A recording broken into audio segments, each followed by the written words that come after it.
국민의힘이 지도부 공백 사태를 수습하기 위해서 비대위 체제 전환을 선택한 이후 오늘 의총을 열고 의견 수렴에 나섰습니다. 또 이낙연 전 대표 신당 추진 움직임에 내부가 시끄러운 민주당에선 선거제 개편 논의가 또 다른 갈등의 뇌관이 될 거란 전망도 나오고 있습니다. 오늘 정치권 다양한 이슈들 김영우 전 국민의힘 의원, 박원석 전 정의당 의원 두 분과 함께하겠습니다. 안녕하십니까? 네, 안녕하세요. 안녕하십니까? 네, 일단은 김기현 전 대표가 인요한 혁신위의 메시지에 화답을 했다라는 게 대체적인 의견인데 윤심을 좀 잘못 읽었다 이런 또 언론의 해석도 있는데 두 분은 어떻게 생각하십니까? 그 김기현 당대표의 사퇴 과정이 자연스럽진 않았습니다. 이준석 전 당대표를 만났고 그다음에 페이북에 글을 올림으로 해가지고 무슨 공식적인 기자회견 이런 게 전혀 없었어요. 그래서 굉장히 뭔가 문제가 있었다 생각을 합니다. 네. 하지만 정확한 그 내용은 알기는 어렵고 당사자 외에는 다만 중요한 것은 김기현 당대표가 당대표로서 역할을 잘해왔는지 이거에 대해서는 별로 이견은 없었던 것 같아요. 그러니까 당대표 되는 과정도 그랬고 네. 그다음에 그 이후에 또 강서구청장 선거 전후를 봐도 그렇고요. 민심에 맞는 민심을 그대로 전달하는 그런 역할, 당대표로서의 역할을 했느냐. 그게 안 됐기 때문에 지금 같은 상황이 벌어진 거 아니겠습니까? 그렇기 때문에 많은 당원들도 우려를 했고 당대표직은 최소한 내려와야 된다. 당대표직은 그만둬야 된다라는 얘기를 했던 거죠. 사실 김기현 대표의 국회의원직에 대해서는 당원들도 그렇고 일반 국민들도 그렇고 그렇게 많은 관심을 가지고 있는 사항은 저는 아니라고 봅니다. 그 개인 정치인으로서의 어떤 선택이지. 네. 하지만 중요한 것은 당대표, 당의 간판으로서 내년 총선을 치를 수 있겠느냐. 김기현 당대표 얼굴 가지고. 거기에 대해서 이제 회의적이었기 때문에 당대표직에서 결과적으로 내려오는 그 결과를 초래한 건데 네. 이것은 어떻게 보면 피할 수 없는 운명이었다. 처음부터 김장연대 굉장히 좀 부자연스러운 과정을 통해서 당대표가 됐고 네. 또 여태까지 총체적으로 당의 상황이 좋지 않기 때문에 여기에 대해서 책임을 진 것이다. 그렇게 생각합니다. 네. 그런데 기득권을 내려놓겠다는 측면에서 보면 아까 그 당대표직을 내려놓은 건 국민의힘에게 좀 더 상징성이 있다는 말씀으로 들리는데 기득권을 내려놓겠다고 했기 때문에 어쩌면 불출마 선언이 나오지 않을까 하는 기대 섞인 전망도 있었기 때문에 네, 어떻게 보십니까? 사퇴 면에서 지역구 출마 여부에 대해서는 구체적 언급이 없었습니다. 그래서 해석은 대표직은 내려놓고 그냥 의원으로 돌아가서 다음 총선에 출마하는 거 아니냐 이런 해석이 지배적이고 또 그에 대해서 무정하는 얘기가 안 나오는 걸로 봤을 때 네. 이제 그 지역구 출마에 대한 계획을 갖고 계신 것 같은데 이제 그렇다 보니까는 이게 이제 헌신, 희생, 선당후사 이런 의미가 많이 퇴색되는 것 같아요. 실은 지난 강서 재보궐선거 참패 이후에 네. 물러나야 된다. 그리고 비대위가 들어서야 된다. 이런 당안의 요구가 많았는데 인요한 혁신위원회를 구성하면서 약간 이제 우회하겠다. 이렇게 그 계획을 잡았습니다만 그 혁신위가 그 제안했던 혁신안을 김기현 대표가 수용하지 않는 모습을 보임으로써 어떻게 보면 대표로서 내년 총선 앞두고 당의 위기 상황이 있는데 뭔가 책임 있는 그런 모습을 보여주지 못했다. 이런 비판이 당 내에서부터 비등하게 나왔고 결과적으로는 용산이나 대통령의 의중에 의해서 떠밀려서 사퇴한 듯한 모습이 연출이 됐단 말이에요. 네. 이건 앞으로 이제 김기현 대표가 어떤 정치적 계획을 갖고 계시건 상당한 부담이 될 가능성이 높다라는 생각이 들고요. 네. 보통은 사실은 김기현 대표가 이렇게 그 거취를 정해서 대표직을 물러나면 당내에서 긍정적 반응이 훨씬 더 많이 나와야 되는데 형식적으로만 긍정적 반응이 나오는 것 같아요. 오히려 타이밍도 늦었고 실기했고 특히 무엇보다 이제 지역구에 미련을 두는 듯한 그런 모습을 보이면서 본인은 사실은 굉장한 고심 끝에 결단일 텐데 이제 그런 모습들이 많이 퇴색된 게 아닌가 싶습니다. 네, 조금 전 장제원 의원이 이제 12일에 불출마했을 당시 발언이 나왔는데 오늘 마침 3시부터 지금 행사가 있거든요. 마지막 의정 보고회를 지역구에서 열고 있다. 들리는 얘기로는 편지 낭독에 눈물을 흘렸다 정도 저희가 지금 전해지고 있는데 오늘 여기서 어떤 메시지가 나올까요? 지금은 큰 그 메시지가 나온다고 하더라도 네. 그것이 갖는 의미가 그렇게 크진 않을 것 같아요. 이미 본인의 그 거취를 결정을 했고 하는 것이기 때문에 당에 대한 사랑 또 윤석열 정부의 성공, 내년 총선 승리에 대한 염원 이런 아마 굉장히 원칙적인 차원에서의 메시지가 나오겠죠. 네. 지금 중요한 것은 이제 김기현 대표나 장제원 의원의 어떤 메시지보다는 지금 어떻게 이 공백을 메우느냐, 이 혁신을 위한 비대위를 잘 꾸리느냐가 많은 분들의 관심이 아닐까 생각합니다. 그 일각에서 뭐 장제원 의원 역할론이 벌써부터 나오는데 아직은 시기상 좀 이르죠. 네. 그리고 이제 장제원 의원 같은 경우에는 누구보다 먼저 일종의 이제 불출마 결단을 내림으로 인해서 당의 부담을 여러 가지로 덜어주고 인적 쇄신의 물꼬를 탔다 이런 평가를 받잖아요. 당연히 이제 그런 만큼 역할이 있기는 할 텐데 지금 장제원 의원이 또 이제 역할론을 내세워서 전면에 등장을 하면 이게 또 이제 윤심 논란, 당은 결국에는 자율성이 없구나 이런 이제 논란으로 확대될 가능성이 높기 때문에 네. 당분간은 장제원 의원은 뭐 본인이 얘기했던 대로 휴식을 취하면서 별다른 메시지 없이 상황을 관망을 할 텐데 총선에서 특히 이제 영남권의 앞으로 많은 변화가 저는 예상이 되거든요. 네. 그런 어떤 당내의 뭐 인적 쇄신의 이 변화를 일으키는데 장제원 의원의 메시지가 상당한 힘을 발휘할 가능성이 있고 또 선거 때도 어쨌든 본인이 내려놓고 결단을 했기 때문에 그에 합당한 어떤 용도 같은 게 있을 것 같고요. 네. 그리고 총선 이후에 뭐 여러 가지 활용론이나 이런 것들이 나올 텐데 그건 뭐 좀 지켜봐야 되겠죠. 네.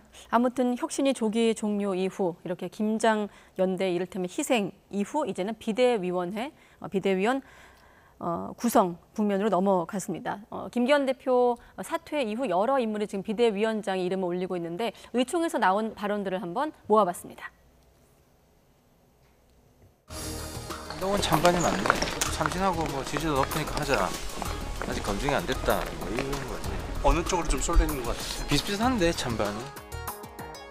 한동훈 장관 같은 분을 모셔야 된다 이런 얘기도 상당수 있고 그래서 한동훈 원희룡 말고 제3의 인물에 대한 김한길 의원 같은 분을 생각하고 얘기한 분도 꽤 많았어요. 네, 이를테면 하마평에 한동훈, 김한길, 김병준, 인유한, 원희룡 여러 인물이 거론되고 있는데 김 전 의원께서 다른 방송에서 윤희숙 전 의원도 거론하셨더라고요. 그렇습니다. 네. 지금 사실 의원총회를 통해서 이제 비대위원장에 대한 의견을 모아가고 있는데 그게 지금 국민의힘의 한계입니다. 지금 의원총회 의원 한 분 한 분 굉장히 중요한 분들이 있죠. 네. 그거 인정합니다. 하지만은 지금 대다수의 그 의원들이 영남권 인사잖아요. 그렇게 생각하면은 지금 정말 비상시국인데 이 비상시국을 극복할 수 있는 정도의 생각을 하기가 쉽지가 않아요. 이 의석 그 구성상. 네. 그래서 좀 더 폭넓게 생각하는 게 필요하다. 이런 때는 의원총회도 필요하고 수도권 중심의 원외 또 후보자들 의견도 많이 저는 들어야 된다고 생각합니다. 지난번에도 강서구청장 선거 끝나고 긴급 의원총회라고 했지만은 그때 나온 결론은 단합과 단결이었습니다. 네. 또 김기현 대표 체제로 총선 치르자라는 거였어요. 그 이후에 초선 의원들이 전부 그런 방식으로 강하게 목소리를 냈는데 결국은 여기까지 오지 않았습니까? 그게 의원총회의 한계다 생각하는데 네. 저라면 의견을 내라면 아침에는 물론 이제 윤희숙 전 의원 제가 추천을 했습니다. 네. 근데 이제 의총장에서는 거의 거론이 안 된 것 같아요. 네. 그렇다면은 현실적으로 제가 의총장에 있다면은 저는 김한길 국민통합위원장도 추천하고 싶습니다. 왜냐? 네 가지 정도의 그 포인트가 있어요. 네. 지금 수평적 당정 관계가 필요하다고 그러는데 맞습니다. 하지만은 수평적 갈등 관계를 불러올 반윤 인사를 그렇다고 지금 할 수는 없습니다. 비대위원장으로. 네. 그러면 누가 해야 되느냐? 비대위원장 정도는 무게감이 있는 분이 좋겠다. 그러니까 여태까지는 보면은 당에서 무슨 일이 벌어지면은 대통령이 경로했다. 뭐 이런 표현을 들어가가지고 네. 당의 노선이 바뀐다든지 정책이 바뀐다든지 이런 일이 많았잖아요. 네. 하지만 저는 김한길 위원장 정도 되면은 무게감이 있고 대통령에게도 쓴소리 충분히 할 수 있는 그러니까 소통이 원활한 그런 정치인이라고 저는 생각을 합니다. 네. 또 멘토 역할을 쭉 해왔고 또 하나 내년 총선에서 가장 중요한 것은 수도권 중도 확장입니다. 확장성이에요. 네. 그런 면에서 우리가 우리 울타리 안에서만 사람을 찾을 수는 없다. 그것은 영남권 인사들에게는 먹히는 얘기인지 모르겠지만은 네. 수도권에서 단 하루나 이틀 선거운동을 한번 해보십시오. 그런 게 먹히나. 지금은 전시고 비상시라는 걸 우리가 잊지 말아야 됩니다. 그런 차원에서 출신을 중요시 여기는 거는 저는 이번에 아니라고 봅니다. 그런 면에서 김한길 위원장도 저는 괜찮다. 또 하나는 경험이 있는 분이 나요. 네. 왜냐하면 비대위원장을 잘못 뽑으면 지난번에 이제 민주당 김은경 비대위원장처럼 한마디 한마디가 일파만파가 되고 비대위원장 스스로 엄청난 혁신에 걸림돌이 될 수가 있습니다. 그렇기 때문에 비대위원장은 대중적 메시지와 대중적 감수성이 있는 경험 있고 노련한 사람이 차라리 낫다라는 생각을 합니다. 그 다음에 또 이제 공관위원장이나 선대위원장 네. 또 이런 많은 자리들이 있기 때문에 비대위원장은 당의 전체적인 흐름을 주도할 수 있는, 그러면은 저는 뭐 김한길 위원장 정도 어떤가. 그다음에 대권 주자가 아니기 때문에 네. 그 사천으로 흐를 가능성이 그렇게 크진 않죠. 저도 알겠습니다. 사실은 뭐 국민통합위원회에서 잘린 사람이잖아요. 인간적으로는 섭섭함이 있습니다. 하지만 네. 사람의 능력이나 리더십을 판단할 때는 그거 다 떠나서 생각해야 될 지금 비상시국이다 이런 생각이 네. 듭니다. 소통, 중도 확장, 경험성 측면에서 김한길 국민통합위원장을 더 현실적으로 오전엔 윤희숙 전 의원을 거론하셨습니다만 기자분들 수정이 좀 필요할 것 같고요. 박 전 의원께서는 어떻게 보십니까? 뭐 제가 추천한다는 게 별로 의미는 없을 것 네, 같은데요. 가능성이 있는 인물 이렇게 질문드리겠습니다. 일단 뭐 한동훈 원희룡 두 장관과 김한길 국민통합위원장 이름이 가장 많이 나오는 것 같아요. 그렇게 예측되는 범위 내에서 아마 결정이 되지 않을까 싶은데 각각의 이제 뭐 장단점들이 있을 거라고 봅니다. 네. 한동훈 장관은 굉장히 참신하고 이제 국민적 지지가 높은 반면에 검사 출신이잖아요. 그리고 법무부 장관이고 네. 그러다 보니까 윤 대통령하고 차별화가 전혀 없고 결국에 이제 용산 아바타 이 얘기 나오기 십상이고 무엇보다 정치를 단 하루도 안 해봤는데 네. 집권 여당의 비대위원장을 인기만 가지고 참신성만 가지고 한다는 것은 굉장한 모험일 수 있거든요. 네. 근데 그런 점이 한동훈 장관에게는 따르는 어떤 장단점일 것 같고 그에 비해서 이제 원희룡 장관 같은 경우 상대적으로 안정적이죠. 삼선 국회의원에 도지사 이런 정치 경험이 많고 이분이 또 제주도지사를 했지만 그 전에 지역구는 수도권이었습니다. 그러니까 수도권 선거를 아는 분이기 때문에 상대적으로 한동훈 장관에 비해서는 검증이 됐다라는 장점이 있을 수 있는데 네. 마찬가지로 그 용산과의 관계에 있어서 너무 예스맨 아니었냐.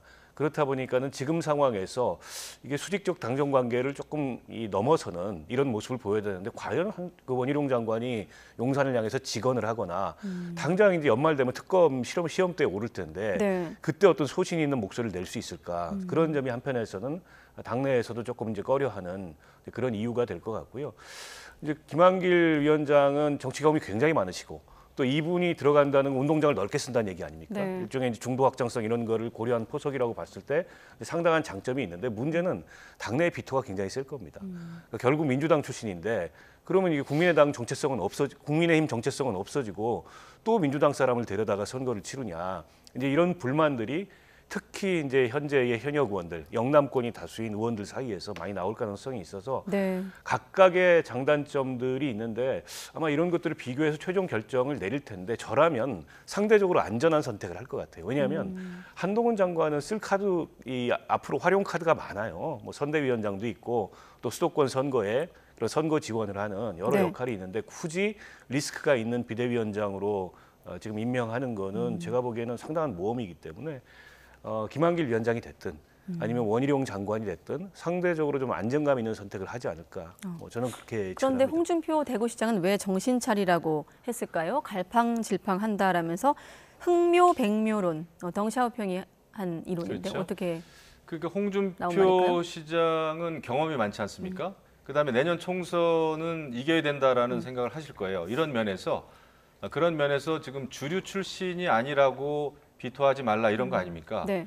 그러니까 경험이 있고 이런 상태에서는 이기는 선거가 중요하다라는 말씀인 것 같아요. 네. 여기서 내 식구 남의 식구 이런 거 따지면 안 된다라는 것이겠죠. 그래서 지금 중요한 것은 저는 제가 볼 때는 뭐 원희룡, 한동훈 장관 다 능력이 있으세요.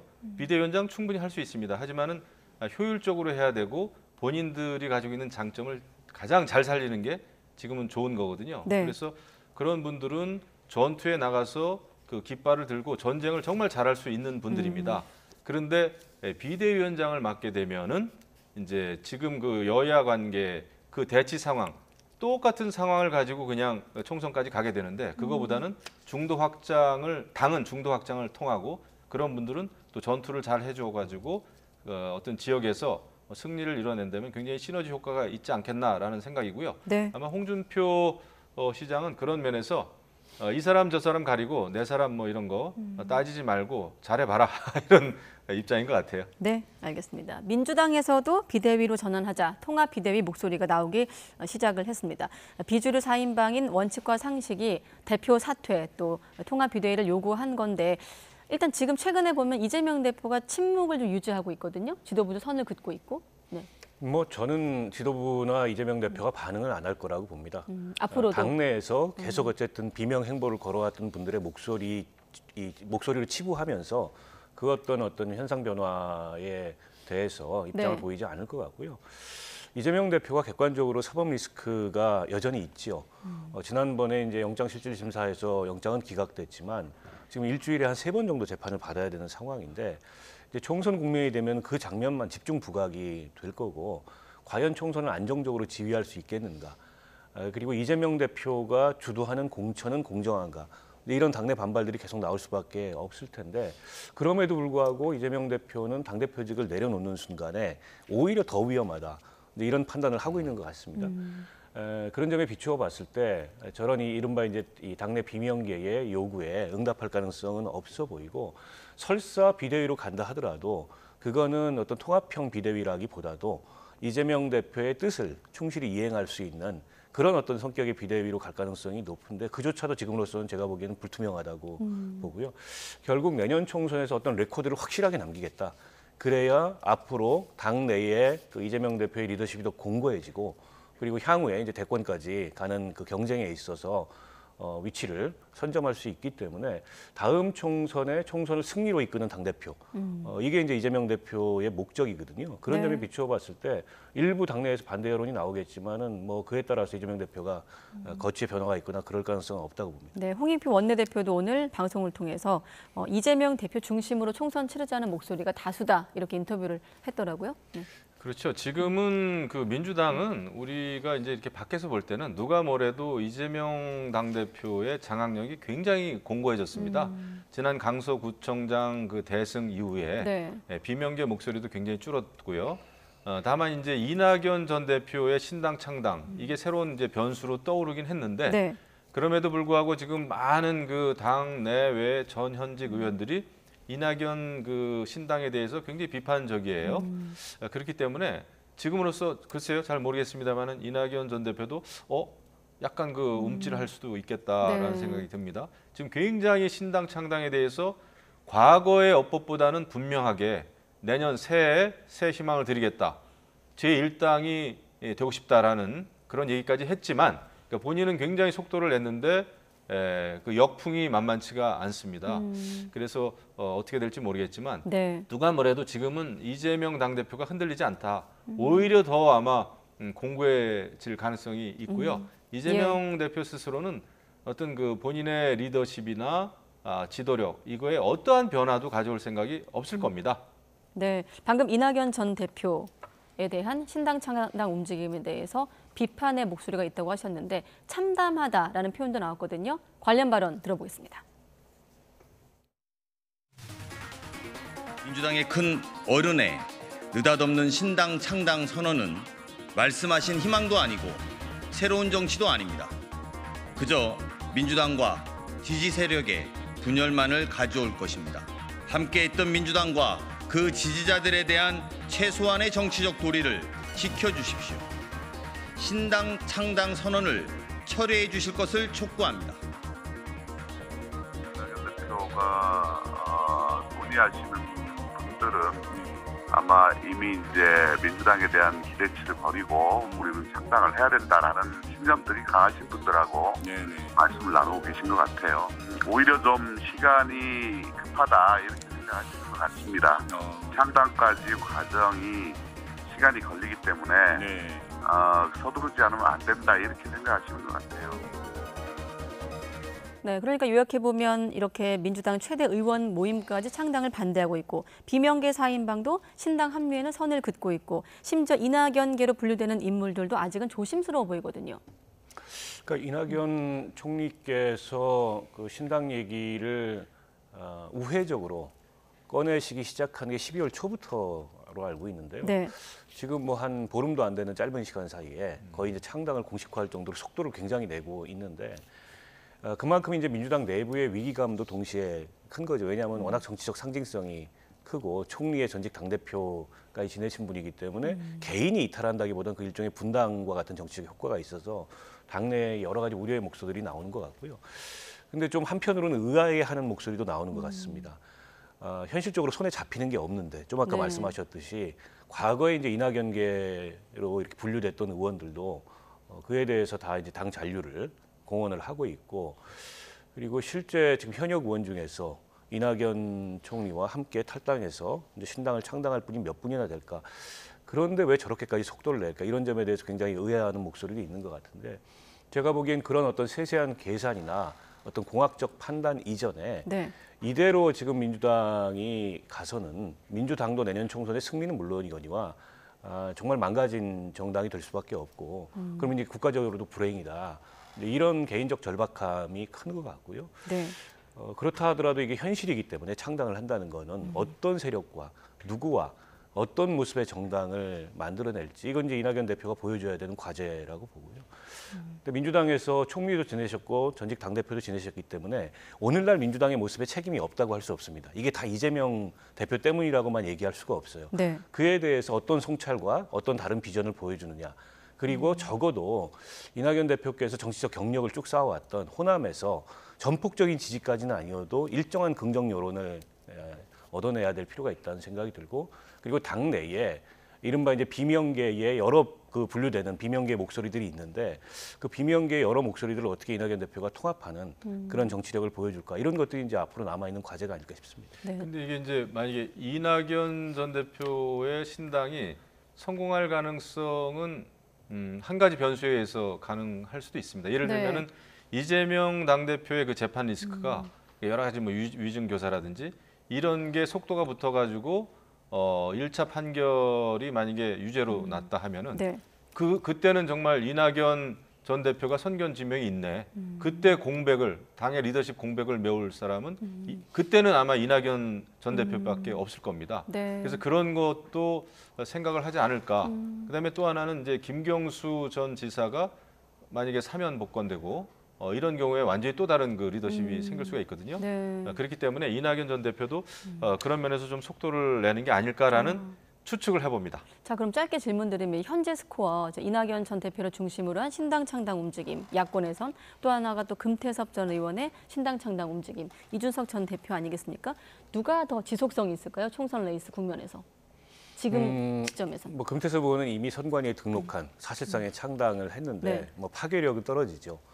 그리고 이준석 전 대표에 대해서도 아직도 유턴 가능성을 관측하는 그런 목소리들도 있어요. 네. 그래서 국민의힘 내에서 비대위 체제가 들어서고 비대위 체제가 대통령과 이준석 대표 사이에 일정한 완충 역할을 하면 돌아갈 수도 있지 않겠냐.